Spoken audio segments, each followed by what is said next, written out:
이곳은 광진구 2호선과 7호선이 지나는 건대 입구역입니다.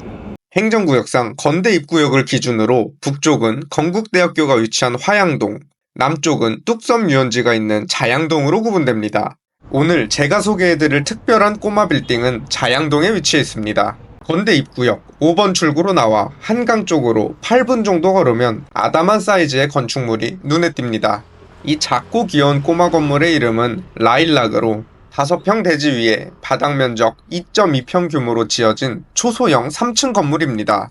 건물 전체가 한눈에 쏙 들어오는 크기로 올려다보지 않아도 되니 목이 아프지 않았습니다. 이 건물이 얼마나 작은지 건물의 가로 길이를 과학적으로 분석해봤습니다.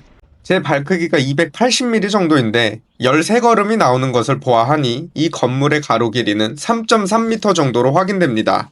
1층은 근린생활시설로 소규모 카페나 상점을 운영할 수 있으며 2층과 3층은 주택으로 사용되고 있습니다.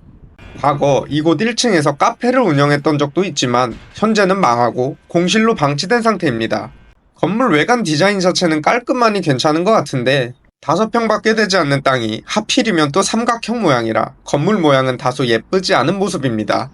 한강과 가까운 서울 시내 한복판에 위치한 이 2평 남짓한 꼬마 빌딩은 특별한 사연을 가지고 있습니다. 라일락 꼬마 빌딩 뒤에 보이는 이 거대한 아파트는 1996년 준공된 한라 아파트로 329세대 규모의 아파트입니다.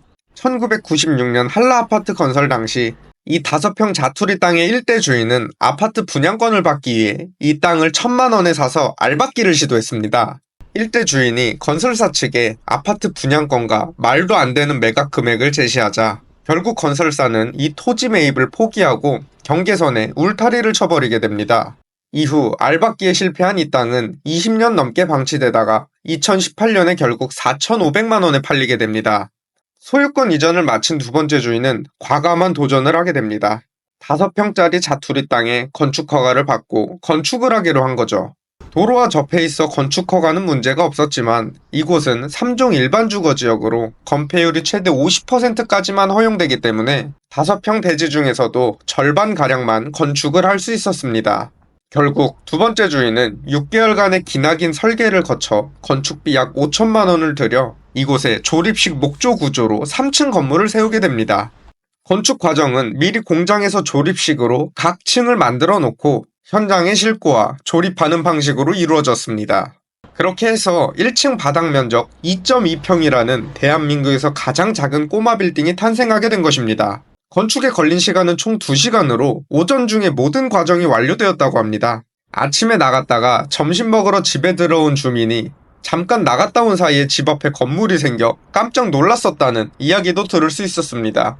두 번째 주인이 이 2평짜리 꼬마 빌딩을 세우는 데 쓴 비용은 토지 매입비와 건축비를 합쳐 약 1억 원 정도인데 이 건물을 3억 2천만 원에 번개장터 매물로 올려 큰 주목을 받기도 했습니다. 하지만 시간이 흘러도 팔리지 않자 점차 가격을 내렸고 결국 2021년 1억 4,500만 원에 거래가 되었습니다.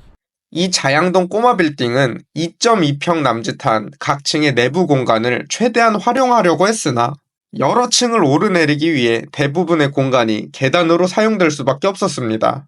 내부는 허리를 제대로 펼 수 있는 공간도 부족해 나이가 좀 있으신 분들은 이곳에 살 엄두를 내기 어려울 것 같습니다.